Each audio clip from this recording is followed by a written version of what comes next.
उपस्थित हुए हैं। सर्वप्रथम उन लोगों को मौका दिया जा रहा है जो ऑनलाइन पर हैं, फिर आपको मौका दिया जाएगा।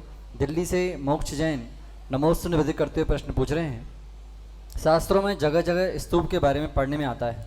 प्राचीन काल में जैन स्तूप भी हुआ करते थे और इतिहास में इसके प्रमाण भी मिलते हैं।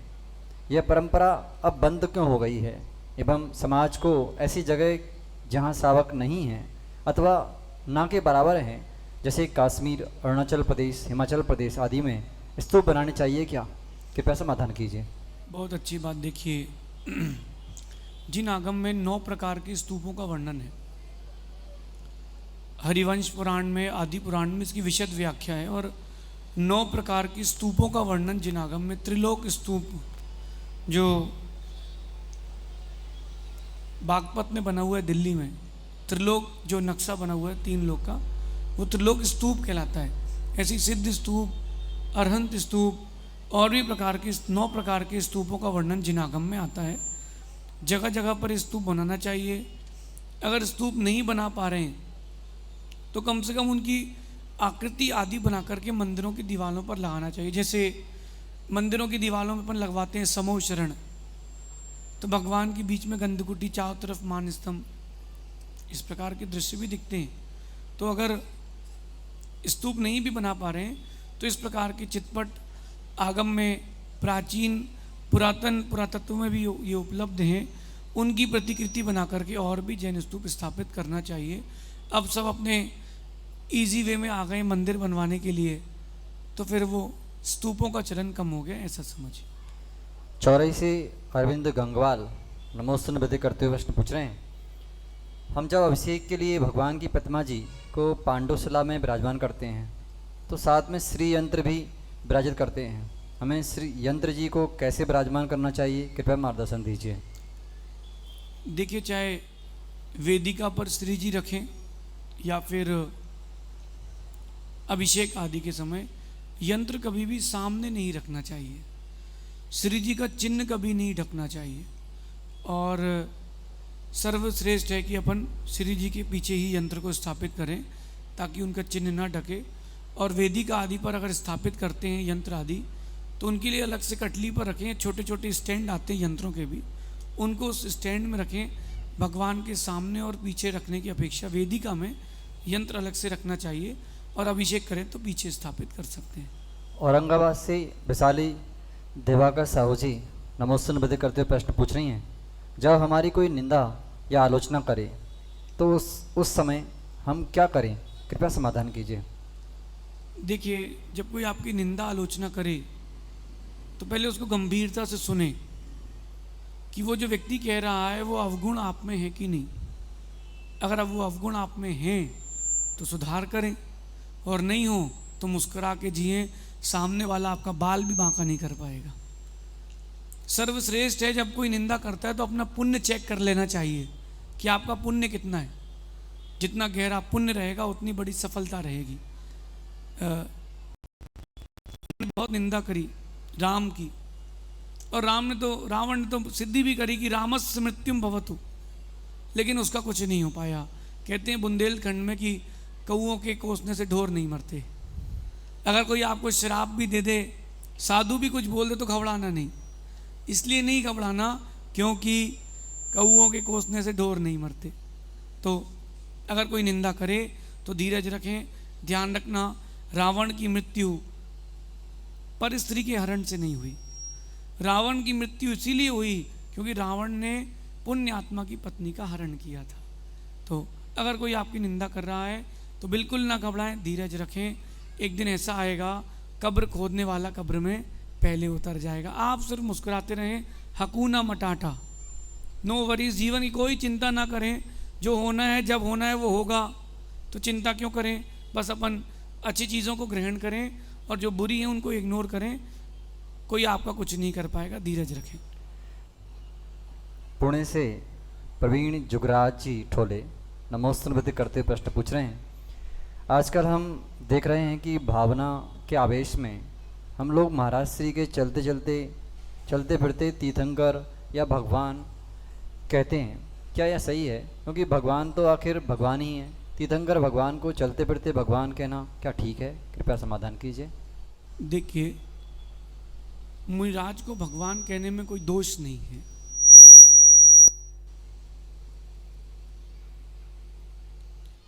मुनिराज को भगवान कहने में कोई भी दोष नहीं है। क्यों नहीं है? मूलाचार्य जी में गाथा आई है, वक्कम वक्कम हीयम।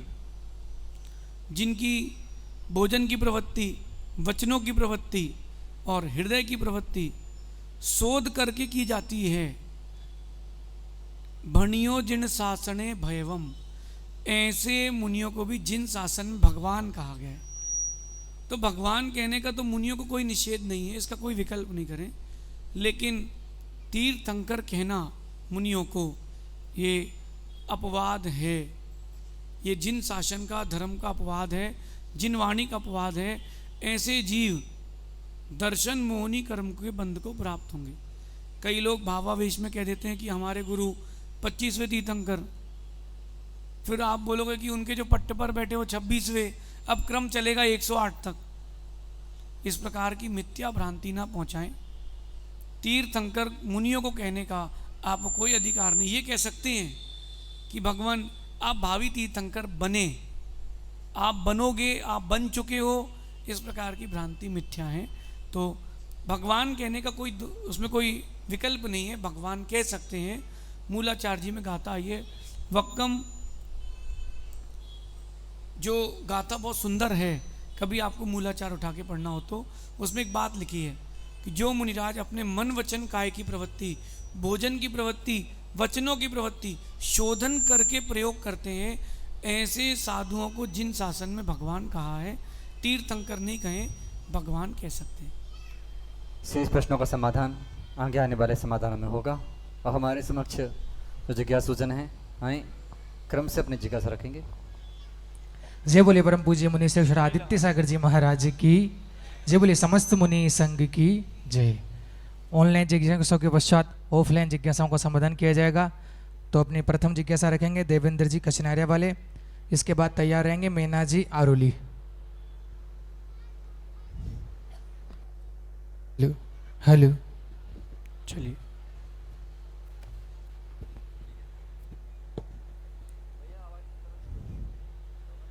मुनिवरों के चरणों में नमोस्तु नमोस्तु नमोस्तु। हे मुनिवर, हमारे द्वारा यम नियम व्रत संयम लिए जाते हैं, लेकिन इनमें अतिक्रम व्यतिक्रम अतिचार अनाचारों के दोष लगते हैं। तो इनके समन हेतु एवं हमें हमारे व्रत नियमों में जो लिए हुए हैं इनमें दृढ़ता कैसे लाए? देखिए, जब भी ये व्रताचरण की बात आती है तो हर व्रत की 5 भावनाएं आगम में लिखी हुई हैं। जो भी आप नियम लें उनको भावना पूर्वक लें, और भावना पूर्वक नियम लेंगे तो वो नियम टूटेंगे नहीं। अगर अतिक्रम व्यतिक्रम लगते हैं तो आलोचना पाठ और प्रतिक्रमण का विधान श्रावक के लिए है, लेकिन क्रम क्रम से धीरज से लें, अभ्यास पूर्वक व्रत लें तो टूटेगा नहीं। निरंतर उसमें अतिचार अतिक्रम व्यतिक्रम भी नहीं लगेंगे। बस भावना पूर्वक लें तो वो चीज़ फलित होगी। तत्वार्थ सूत्र जी में हर व्रत की 5-5 भावनाएं दी हुई हैं। उन भावनाओं का चिंतन और जो अतिचार दिए हुए हैं उनका अध्ययन आपको बचा सकता है, ऐसा समझिए। मैना जी आरोली, इसके बाद तैयार हैं पार्थ जैन। जिनकी भी जिज्ञासा है वो अपना स्थान छोड़कर आगे आ जाए। दोनों मुनि राजा के श्री चरणों में 12वां नमोस्तु नमोस्तु नमोस्तु। महाराज जी, मनोवती सती थी, उसके ऐसा कौन सा अशुभ कर्म का उदय था जो उसको ऐसी ये कष्ट भोगने पड़े? देखिए, जीवन की एक बात हमेशा समझ के रखना, जीवन में एक बात हमेशा समझ के रखना कि कर्मा रिटर्न्स, जो कर्म किए हैं वो लौट के आएंगे। भले ही कितने भाव पूर्व में किए हों, वो कर्म लौट के ही आते हैं। तो जैसे सीता जी के ऊपर अपवाद की बात आई तो उन्होंने पूर्व में मुनियों की निंदा की थी, और द्रौपदी की अपवाद की बात आई कि वो पंच भरतारी रही तो उन्होंने पूर्व में निदान कर लिया था, उस निदान के फलस्वरूप उनको ये मिला। ऐसे ही चाहे अंजना सती भी क्यों ना हो, इन सब ने अपने पूर्व के कर्मों को भोगा है।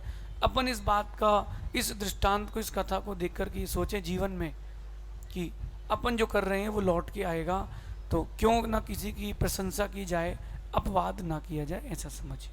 नमस्ते महाराज जी। पार्थ जैन, इसके बाद तैयार है वनीता जी जैन।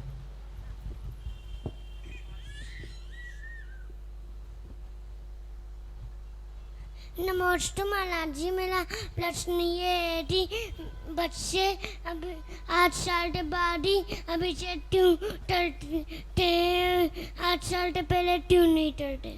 बहुत अच्छी बात बेटा, सबसे अच्छी बात है, कम से कम अभिषेक की भाव तो आ रहे। आपकी कितनी उम्र हो गई? हाँ, आप करते हो कि नहीं करते हो? करता हूँ। करते हो। सुनो बेटा, 8 साल के पहले जीव के पास सम्यक दर्शन प्राप्त करने की योग्यता नहीं है, पहली बात। और दूसरी बात आपको कहना है बच्चों के लिए, माता पिता के लिए, कि 8 साल की उम्र के बाद विवेक जागृत होता है। तो वो विवेक जागृत नहीं होता तो उनके द्वारा अभिनय हो सकती है। तो देव सास गुरु की अभिनय होगी तो अधिक पाप का बंध होगा, पुण्य की जगह पाप का बंध अधिक हो जाएगा। तो उनका अविवेक जो रहता है उसके कारण, और 8 साल के बाद सम्यक की धारण करने की शक्ति आती है। लेकिन मेरा मानना है कि विद्वानों को इस पर विचार करना चाहिए। आने वाले समय में आयु और भी कम होती जाएगी, तब कैसा क्या होगा। और अभिषेक पूजन के लिए तो इसके बारे में विचार करना पड़ेगा। एक अभिमत ये भी चलता है कि गर्भ से ही उसको वो 8 साल गिनते, तो 7 साल 3 महीने या 4 महीने के बाद भी बच्चे अभिषेक करते कई जगह देखे जाते हैं। फिर भी जहाँ जैसे मंदिर की जो व्यवस्थाएं हों, विवेक जागृत हो जाए तब ये क्रियाएं की जाती, इसलिए इनका निषेध है, ऐसा समझना। और इसमें कितना डॉट्स लगता है? करने में नहीं बेटा, कोई दोष नहीं है, करने में कोई दोष नहीं। जब कंचे खेल सकते हैं, टॉफी खा सकते हैं, तो भगवान की सेवा भी कर सकते हैं। लेकिन विवेक पूर्वक अशुद्धि आदि का ध्यान रखें। बच्चों में विवेक नहीं रहता, इसलिए थोड़ा सा समय टाल के करवाते हैं परिजन, ऐसा समझिए। वनीता जी जैन, इसके बाद तैयार है पूर्वी जैन।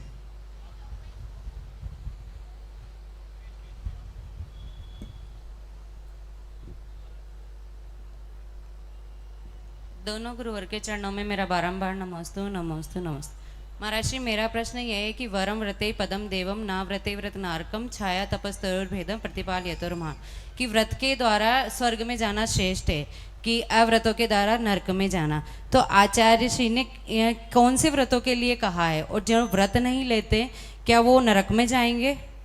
बहुत अच्छी बात। देखिए, यहाँ व्रतों से तात्पर्य प्रतिमाधारी महाव्रती दोनों को लेना, अनुव्रती भी और महाव्रती भी, देशव्रती भी महाव्रती भी।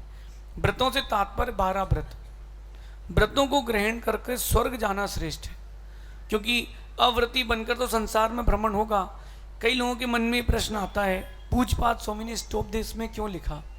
इसीलिए लिखा है। कई लोगों के मन में प्रश्न आता है कि मनुष्य बन जाए तो कम से कम निर्जरा तो करते रहेंगे, लेकिन वो भूल जाते हैं कि देव पर्याय जो है वो उसमें भी निर्जरा का साधन है। महाव्रत नहीं ले सकते, अनुव्रत नहीं ले सकते। लेकिन जैसे कोई पथिक बस का गाड़ी का इंतजार कर रहा है तो छाया में खड़े होके कर ले तो अच्छा है।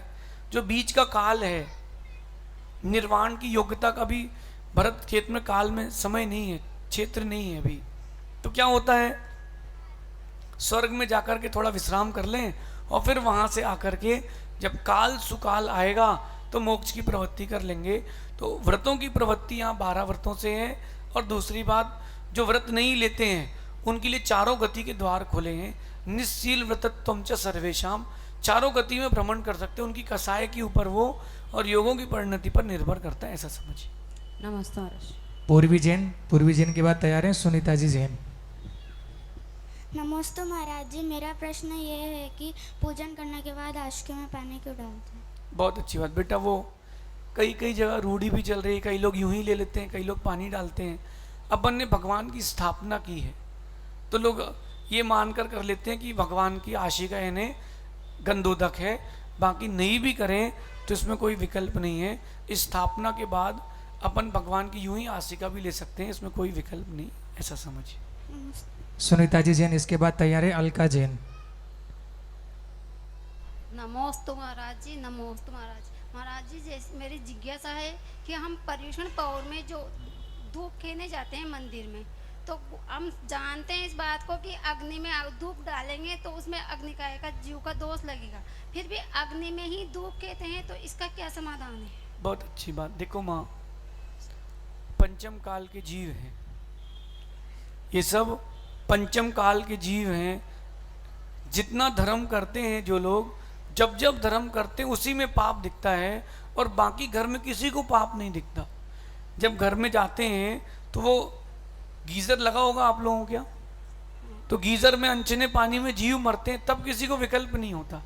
भोजन पका रहे हैं तो कोई गैस का शोधन नहीं करते, मॉड्यूलर किचन बनाते, भले कोई छिपकली दब के मर जाए, तब कोई विकल्प नहीं होता। धर्म के कार्यों में विकल्प होता है। माँ, धूप खेने का आगम में यही विधान है। कभी स्वाध्याय करे कोई, टीवी में जो बोल दिया जाए वो सब भगवान है, केवली हो गए। धूप खेने का आगम में वर्णन है, जो धूप घट होता है उसमें धूप खेना चाहिए, और खेने के उपरांत धूप का धुआं उड़ना चाहिए, और उस धुएं को उड़ते देख करके सोचना चाहिए कि हे भगवान, जैसे धूप क्षण मात्र में धुआं हो गई है, ऐसे ही आपकी पूजन के उपरांत मेरे अष्टकर्म भी क्षण मात्र में धुआं हो जाएंगे।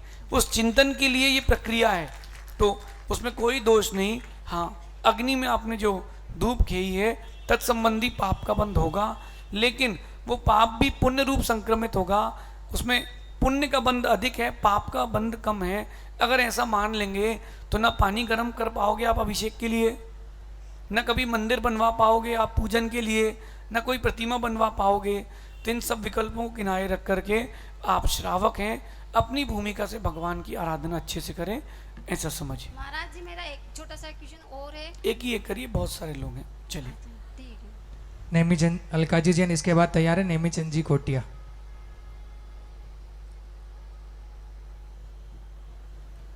नमस्ते प्रभु। मेरा प्रश्न ये है कि अक्सर जब हम कोई नियम लेते हैं, कोई दान के भाव बनाते हैं, आहार दान, बोली वगैरह लेते हैं, तो अपने ही लोगों द्वारा विरोध किया जाता है, असहयोग किया जाता है, या फिर कषाय भाव बांधकर बैठ जाते हैं। तो ये उन लोगों के पाप कर्म का बंध है या हमारे अंतराय कर्म का उदय? बहुत अच्छी बात माँ, दोनों जीवों का कर्म उदय है। ये जो आपके मन की जिज्ञासा है, दोनों का कर्म उदय है। कई बार ये होता है कि आपकी परिस्थिति है, मन भी है, लेकिन ऐसा हो जाए कभी तो विकल्प ना करें, ये अपने भी कर्म का उदय है, अपने दान में अंतराय है। और उस जो जीव है, हो सकता है पूर्व भाव का बैर हो सकता है इसी भाव में उसको कुछ नया कसायक भाव बंद हुआ हो, तो दोनों का है, अपना भी है और उसका भी है, लेकिन विकल्प ना करें। ज़रूरी नहीं है कि दान की एक ही परिभाषा है, और भी जगह आप दान कर सकते हैं। ग्रंथों का प्रकाशन करके मंदिर मंदिर ग्रंथ रखवाएं तो वहाँ कोई मना नहीं करेगा। और कोई गरीब है, बच्चा उसको पढ़ना है, दया दत्ती करना भी दान है। कोई तिरंच आदि को आपने दान भोजन आदि कराया है, भूखे को भोजन, प्यासे को पानी, कुंद कुंद स्वामिनी का ये भी दान की प्रक्रिया है। तो और भी प्रकार के दान है। अगर कोई मना कर दे, कोई निषेध कर रहा हो, तो आप हमसे मिलना। और भी साइड में बहुत सारे ऑप्शन हैं, उससे ज़्यादा कर्मों की निर्जरा के भी, ऐसा समझिए। नेमीचंद जी कोटिया, इसके बाद तैयार है हैप्पी जैन।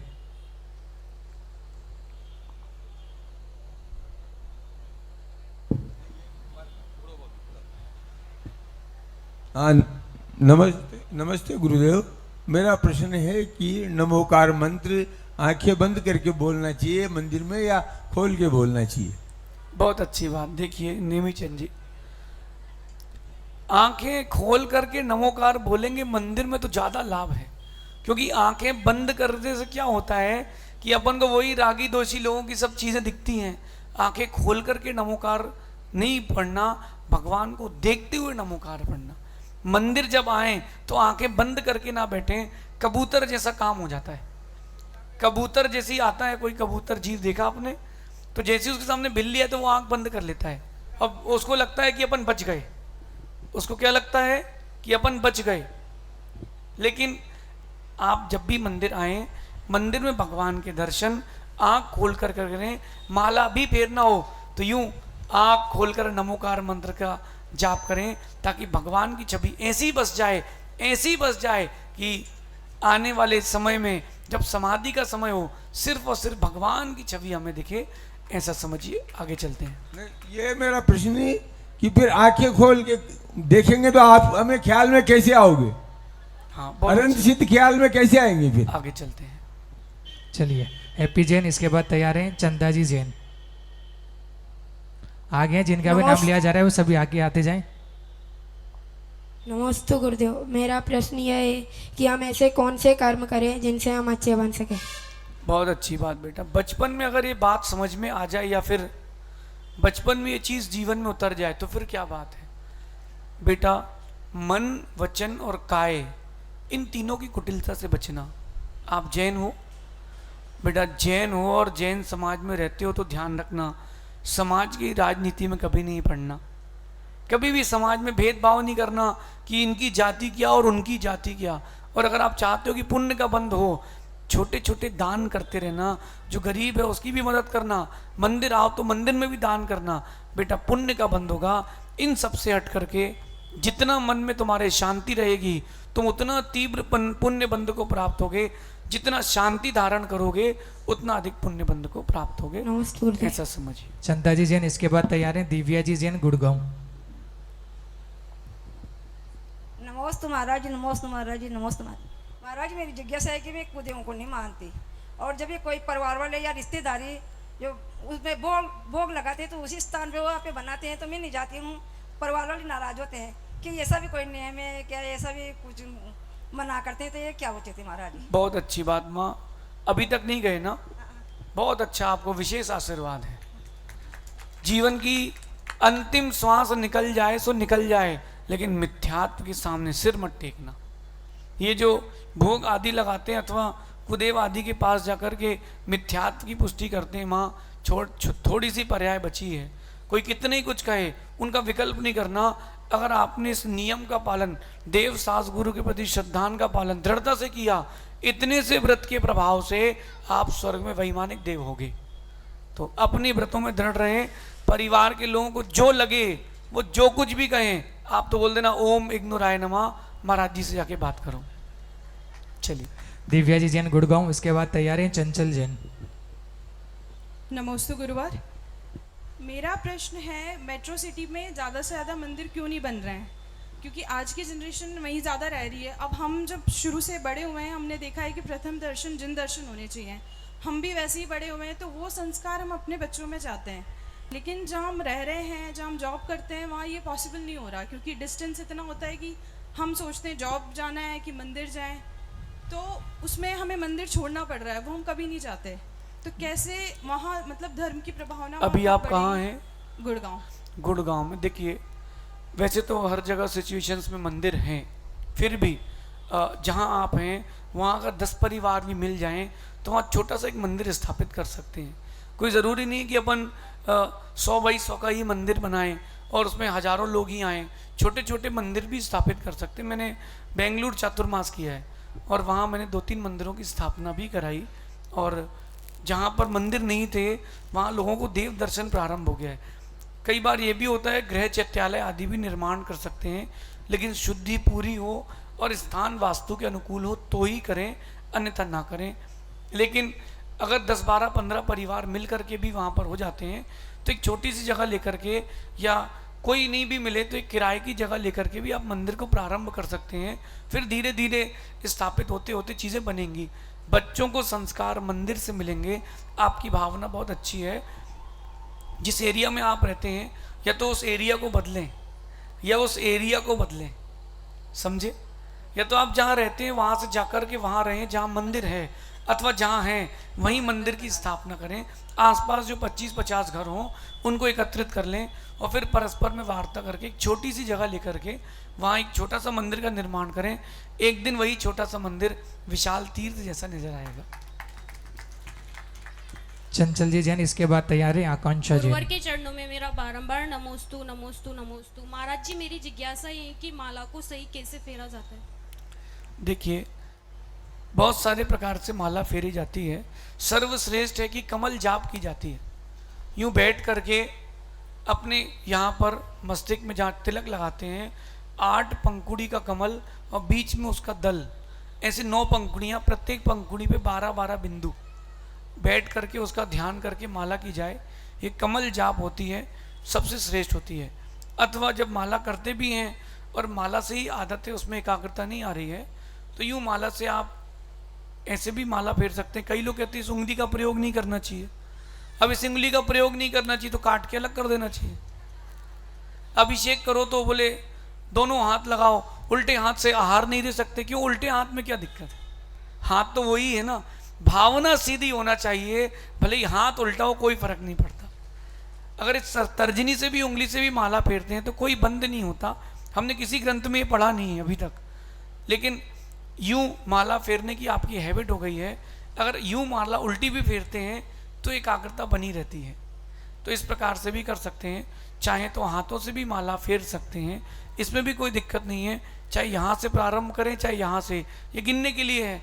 अब लोग बोले कि भाई ये उंगली का प्रयोग नहीं कर सकते, तो उल्टे हाथ का तो प्रयोग करते ही हैं गिनने के लिए, तो इसका कोई निषेध नहीं है, दोनों से ही आप कर सकते हैं, ऐसा समझिए। मतलब अंदर की ओर फेरना उचित है या बाहर? कोई विकल्प नहीं है, चाहे अंदर फेरे चाहे बाहर, लेकिन जिसमें एकाग्रता होगी उससे माला होगी। माला चाहे अंदर फेरे चाहे बाहर, फिरना अंदर चाहिए, ऐसा समझिए। और अगर माला फेरने की बात की जाए तो किसी ने खूब कहा है कि जो बिना गिने देते हैं उनका नाम गिन के क्यों लिया जाए। चलिए, आकांक्षा जैन इसके बाद तैयार है। कमलेश जैन। मंचासीन द्वय महाराज के चरणों में मेरा बारंबार नमस्तु। महाराज जी, मेरी जिज्ञासा ये है कि जो इस तीर्थंकरों के समय में अलग अलग सोदर मिंद्र होते हैं या एक सोदर मिंद्र 2-3 तीर्थंकरों के समय में हो सकते हैं? बहुत अच्छी बात। देखिए कि जो सोदर मिंद्र बनते हैं उनकी अधिक से अधिक 2 सागर से कुछ अधिक आयु होती है। अब जो ऋषभ देव भगवान के समय सोदर मिंद्र था, वो ऋषभ देव भगवान का ही कल्याण कर पाया भरत क्षेत्र के तीर्थंकरों की अपेक्षा से। एरावत के कर चुके होंगे, विदेश क्षेत्र के कर लिए होंगे, कोई दिक्कत नहीं है। उस 2 सागर के पीरियड में जितने भी जीव केवली बनेंगे उन सबकी गंधकुटी वही लगाएगा, उन सबकी मोक्ष कल्याणक वही मनाएगा। लेकिन उस सागर पर जो टाइम है उसके बीच में अब नीचे नीचे उतरते आते हैं, तो भगवान शांतिनाथ स्वामी की बात तो जल्दी जल्दी तीर्थंकर हुए, तो हो सकता है कि एक ही सौदन मिंद्र ने कई तीर्थंकरों का मनाया हो। भगवान अजितनाथ स्वामी द्वितीय तीर्थंकर, भगवान उनके समय जो सौधर्म इंद्र हुआ था वो अभी तक के सौधर्म इंद्र में सबसे पुण्यात्मा था। उसने एक साथ 170 तीर्थंकरों के कल्याणक मनाए थे। किन्हीं का जन्म, किसी का गर्भ, किसी का तप, किसी का ज्ञान, किसी का मोक्ष, और 160 विदेह की अपेक्षा से 5 भरत 5 एरावत की अपेक्षा से, ऐसा वो सौधर्म इंद्र भी हुआ। तो मैं सोचता हूँ भगवान अगर सौधर्म इंद्र भी बने तो ऐसे ही वाले बने कि सारे तीर्थंकरों का एक साथ अपन को कल्याणक मनाने मिले, ऐसा समझिए। और महाराज जी, एक सोदर इंद्र के समय में 56 सची इंद्राणियां होती है क्या? ऐसा कोई निश्चित नहीं है। उसकी कई नील रानियां मोक्ष चली जाती हैं। ये प्रमाण आया है कि 40 नील सची इंद्राणियां मोक्ष चली जाती हैं। मतलब वो सौधर्म इंद्र 40 नील, इतनी बड़ी संख्या है। उतनी अपनी सची इंद्राणियों की केवली बन के उनकी गंधकुटी लगा के उनको मोक्ष भेज देता है। इतना संख्या है, क्योंकि देवियों की आयु पल्यों में है और इंद्रों की आयु सागरों में है, ऐसा समझिए। नमस्ते महाराज। कमलेश जी जैन इसके बाद तैयार है। प्रांजल जैन। गुरुदेव के चरणों में मेरा बारंबार नमस्तु। महाराज जी, मेरी जिज्ञासा यह है कि राजा श्रेणी ने भगवान महावीर स्वामी के समोचरण में 60,000 प्रश्न पूछे थे। तो 60,000 प्रश्न तो बहुत होते हैं, तो क्या एक ही दिन में सारे प्रश्न पूछे थे या फिर समोचरण कितने समय तक लगा रहा होगा? और जो तीनों गतियों के जीव समोचरण में बैठते हैं तो क्या वो परमानेंट वहीं बैठे रहते थे या फिर दिव्य देशना होती थी? उसी वक्त आते थे, और जब उस समय तो दिव्य देशना ओमकार ध्वनि में होती थी, तो 60,000 प्रश्न कैसे समझ में आए होंगे? और जब आपको केवल ज्ञान होगा तब हम भी आपके समोचरण में बैठ सकते हैं क्या? देखिए, अब वहाँ उस समय कोई लाइव टेलीकास्ट की व्यवस्था थी नहीं, तो मुझे लाइव व्यू तो नहीं है, लेकिन जो आगम में मिला वो बता देता हूँ मैं आपको। अगर लाइव टेलीकास्ट की बात की जाए तो उस समय तो स्वयं राजा श्रेणिक या गणधर परमेष्ठी ही थे, तो हम तो लाइव नहीं थे। लेकिन 30 वर्ष तक भगवान महावीर स्वामी की दिव्य देशना खिरी। ज़रूरी नहीं है कि वो समोचरण में एक प्रश्न का उत्तर 1 घंटे ही चला हो, कुछ कुछ प्रश्नों का संक्षेप में भी उत्तर मिला है। तो 60,000 प्रश्नों की जो व्याख्या आई है वो राजा श्रेणिक की अपेक्षा से आई। और भी लोगों ने जिज्ञासा की होंगी, वो भी जिज्ञासा इसी में ही इंक्लूड नहीं है, वो अलग से हैं। तो अपन इस बात को समझें, वहाँ किसी भी जीव के प्रश्न करने का निषेध नहीं है। प्रश्न गणधर परमेष्ठी से होगा, फिर गणधर परमेष्ठी तीर्थंकर परवान तक ले जाएंगे। 30 वर्ष तक भगवान ऋषभ देव की देशना इस भारत, भगवान महावीर स्वामी की देशना इस भारत की भूमि पे खिरी। तो 60,000 प्रश्न क्रम क्रम से ही राजा श्रेणिक ने पूछे, और उनके प्रश्नों के ही प्रभाव से आज जो कुछ भी श्रुत मिल रहा है, आचार्यों को श्रवण किया आचार्यों ने, और उसको संजो करके लिख करके अपन को दिया। ये उनकी देशना का प्रभाव है। रही बात केवली बनने की, तो जब बनेंगे तो सब आएंगे, और आप बनोगे तो आपके समोसरण में हम आ जाएंगे, हम बनेंगे तो आपके में आप हमारे में आ जाना, और सिद्ध बनेंगे तो ऊपर मिल ही लेंगे। ऐसा समझ। प्रांजल जैन, इसके बाद तैयार है एकता जैन। गुरुवार के चरणों में त्रिवार नमोस्तु नमोस्तु। महाराज जी, मेरी ये जिज्ञासा है कि रावण शांतिनाथ भगवान के परम भक्त थे और भावी तीर्थंकर भी बने, परंतु रावण ने एक गलती की थी जो सीता माँ का हरण किया था। उस गलती के कारण रावण का हर साल दशहरे पर पुतला बनाकर जलाया जाता है, परंतु रावण का सिर पुतला ही जलता है। रावण तो अभी भी मौजूद है, तो रावण को नहीं, उनके अंदर की बुराइयों को कैसे मिटाएं? बेटा बहुत अच्छी बात है, दृश्यों को देख करके सीखना चाहिए। बच्चे के प्रश्न पर गौर करना कि रावण तो हर साल जलता है, लेकिन रावण की बुराइयां नहीं जलती। बेटा ये लोग जो रावण को जला रहे हैं, ये डबल पाप करते हैं। रावण को जहाँ जाना था वो चला गया, लेकिन उसको जला करके डबल पाप का बंद करते, पंचेंद्रीय जीव के विघात का भाव लाते हैं। तो बेटा रावण सीता के हरण से कभी नरक नहीं गया, ये भूल जाना। रावण अपने घोर परिग्रह और अभिमान के कारण नरक को प्राप्त हुआ। सीता को तो उसने छुआ भी नहीं, सीता एक बहिरंग निमित्त थी। और रही बात पंचम काल के रावण की, तो उनके लिए कुछ नहीं कर सकते, वो ठोकर खा के ही सुधरेंगे। ऐसे इतनी सरलता से वो नहीं सुधर पाएंगे, ऐसा समझना। एकता जैन, इसके बाद तैयार है साध्य जैन। नमस्ते महाराज जी, मेरी जिज्ञासा है ये है कि व्यक्ति को क्रोध आदि भाव क्यों उत्पन्न होते हैं? बहुत अच्छी बात बेटा, सुनो। जब मान को ठेस लगती है तब क्रोध उत्पन्न होता है। जितने भी जीव संसार में दिख रहे हैं, जिन जिन को क्रोध आता है, उनके क्रोध का सिर्फ एक ही कारण है, और वो है उनका मान भंग होना। और जैसे ही मान को ठेस लगती है, क्रोध खड़ा हो जाता है। अगर आप चाहते हैं कि क्रोध आपका खड़ा ना हो, तो आपको मान को संभाल के रखना चाहिए। जो आपके अंदर का अभिमान है उसको ठेस ना पहुंचे। अभिमानी नहीं बनेंगे तो क्रोधी नहीं बन पाएंगे। किसी ने आपसे कहा कि खिसकिए, बोले तुम हमको बताओगे कैसे खिसके, हम कैसे खड़े होंगे, तुम हमको बताओगे। तो बेटा यही है, और ये वर्तमान का परिप्रेक्ष्य है। जो परस्पर में साधु हैं, साधु पुरुष हैं, समझदार लोग हैं, उनके साथ भी ऐसे ही हो रहा है। वो भी ऐसे ही कर रहे हैं। वो क्या करते हैं, अभिमान में आ जाते हैं कि ये क्षेत्र मेरा, ये इलाका मेरा, वो इलाका तेरा, और फिर वो क्रोध में आ जाते हैं। मुझे तो कई बार लगता है, बोलूँ कि रहने दो, बोल देता हूँ, अपना क्या जा रहा है। जैसे वो गली में नहीं घूमते जानवर लोग, कोई एक दूसरी गली में घुस जाए किसी का, तो उसको भौंकते हैं कि तू इस गली में कैसे आ गया। ऐसे कई जो असभ्य पुरुष रहते हैं, वो कहीं किसी के इलाके में जाओ ना, अपन किसी के दर्शन करने जाओ मंदिर में, तो वो भौंकते हैं। मतलब वो दुर्भावना लाते हैं। क्यों लाते हैं? ताकि भाई अपने यहाँ आए नहीं। लेकिन वो भूल जाता है कि सबके दिन एक से नहीं होते। जब भी अभिमान आए, क्रोध आए, तो समझना अभिमानी हूँ मैं। अभिमान नहीं करेंगे तो क्रोध नहीं आएगा, और क्रोध के आवेग में मौन धारण करेंगे तो क्रोध भी शांत हो जाएगा, ऐसा समझिए। साध्य जैन, इसके बाद तैयार है तिथि जैन। मंच पे विराजे दोनों गुरुदेव के चरणों में त्रिबार नमोस्तु नमोस्तु नमोस्तु। महाराज जी, मेरी जिज्ञासा यह है कि जिनेंद्र देव की वाणी कब से शास्त्रों में लिखना प्रारंभ हुई है? बहुत अच्छी बात बेटा। ये यद्यपि ये सनातन परंपरा है।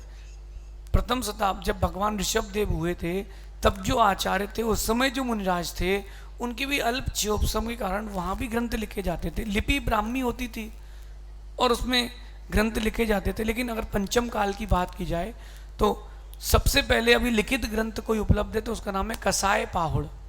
पेज दोष पाहुड़ नाम का ग्रंथ है, आचार्य गुणधर स्वामी का वो ग्रंथ है। बेटा ऐसा है, जो भगवान महावीर स्वामी की देशना हुई तो श्रुति में सुन करके ग्रंथों का श्रवण करके ही सारे मुनिराज अपना स्वाध्याय आदि करते थे। फिर जब क्षयोपशम की कमी होती रही तो आचार्य गुणभद्र स्वामी ने सबसे पहले ग्रंथ लिखा कसाय पाहुड़, पेज दोष पाहुड़, उसके बाद षटखंड आगम, और फिर कुंदकुंद स्वामी ने अनेकों ग्रंथ लिखे। आचार्य अरहत बली स्वामी का क्रियासार ग्रंथ भी इसी बीच में मिलता है। भगवती आराधना पहली शताब्दी के ग्रंथ है। सबसे पहला ग्रंथ कसाय पाहुड़ था, ऐसा समझिए। तिथि जैन, इसके बाद तैयार है स्नेहा जैन।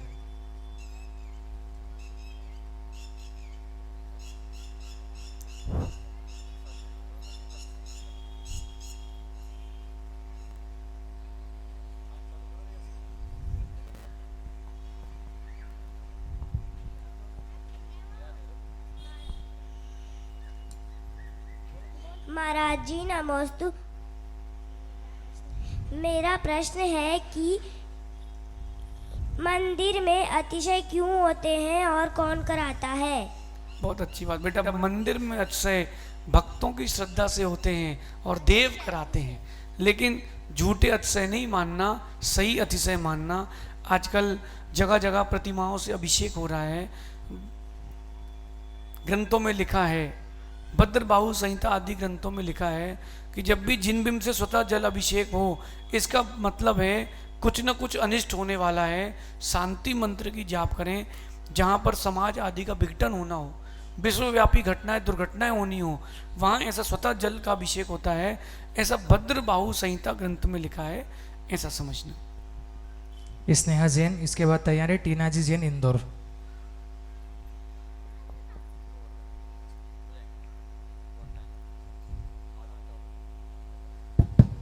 गुरुवर के चरणों में मेरा कोटिशा नमन। महाराज श्री, मेरा प्रश्न ये है कि हम लाइफ में अचीव तो बहुत कुछ करना चाहते हैं, उसके लिए माइंड में प्लानिंग भी बना के रखते हैं, कैसे अचीव करना है, वो सारी चीज़ें हमारे दिमाग में चली रहती है। लेकिन जब भी बात आती है कि अब हमें इस प्लान को एग्जीक्यूट करना है, तो माइंड में और मन में, दिल में बहुत ज़्यादा डर लगने लग जाता है कि हम किस तरीके से इसको कर पाएंगे, क्या हम सफल भी हो पाएंगे या नहीं हो पाएंगे। तो उस डर को किस प्रकार से कम करें? देखिए, डर को खत्म करने का एक ही तरीका है कि वो काम कर दें। जब हम चीज़ों के बारे में सोचते तो हम डरते हैं या पीछे हट जाते हैं। इससे सबसे सर्वश्रेष्ठ काम है एक बार कर दें। जैसे आपने कभी रोटी बनाई हो, तो जब पहली बार रोटी बनाई तो यूरोप का नक्शा बना होगा, फिर धीरे धीरे वो जम्बू द्वीप पर आया होगा। तो पहली बार कोई भी काम या कोई भी चीज़ करेंगे तो डर मिटेगा, और नहीं करेंगे तो डर नहीं मिटेगा। तो अगर आपको लगता है तो कर दें। अगर सफल हो गए तो सफलता भी मिलेगी, अनुभव भी मिलेगा, और असफल हो गए तो अनुभव मिलेगा। इसमें डरना क्या? अगर आप कर लेंगे तो काम हो जाएगा, डरते रहेंगे तो चीज़ें आपके लिए हानिकारक हो जाएंगी, ऐसा समझिए। टीना जी जैन, इंदौर। इसके बाद तैयार है आरवी जैन। नमोस्तु महाराज श्री। महाराज जी, मेरा प्रश्न ये है कि आजकल धार्मिक प्रतियोगिता होती है, तो पब्लिक क्या करती है कि शास्त्रों से खोजने की अपेक्षा गूगल पे जाती है। तो गूगल में कुछ आंसर ऐसे होते हैं जो हमारे शास्त्रों में नहीं होते, जैसे महावीर भगवान के भाई बहन। तो महाराज जी, हमने पढ़ा ही नहीं कि महावीर भगवान के भाई बहन है कि नहीं। तो महाराज जी, क्या मतलब कैसे करें इस चीज़ को सोल्व, और सामने वालों को कैसे बताएं कि गूगल सही नहीं है, शास्त्र सही है? बहुत अच्छी बात। देखिए, गूगल में तो जो इन्फॉर्मेशन डाल दे वो गूगल हो जाती है। हम लोगों के समय इंसाइक्लोपीडिया चलता था, अब वो गूगल हो गया। अब कुछ दिन बाद चैट जीपीटी हो गया, अब और कुछ भी आने वाला है। तो अपन इस बात को समझें। अगर ग्रंथों की प्रतियोगिता की बात करें, प्रतियोगिताएं होते रहना चाहिए, इससे ज्ञान वर्धन होता है। लेकिन जिस ग्रंथ की अपेक्षा से प्रतियोगिता है, प्रतियोगिता करने वाले उस ग्रंथ का नाम लिखें, ताकि व्यक्ति उसका स्वाध्याय कर ले और उस प्रतियोगिता को भरे। और कृपया अगर उनसे बोलें कि महाराजों के पास ना आए, क्योंकि लोग हमसे भरवा के चले जाते हैं और इनाम स्वयं रख लेते हैं, ऐसा समझिए। पर महाराज जी, वो लोग है ना, गूगल का ही आंसर गूगल में जो लिखा है वो सर्वथा सही नहीं होगा, क्योंकि श्वेतांबर आदि ग्रंथों से भी उसमें लिखा जाता है। शास्त्रों के अध्ययन से ही आप उसका उत्तर लिखें। तो वो है, प्रतियोगिताएं केवल इनाम के लिए नहीं की जाती, आपके ज्ञान वर्धन के लिए की जाती है, ऐसा समझिए। आगे चलेंगे। आरवी जैन।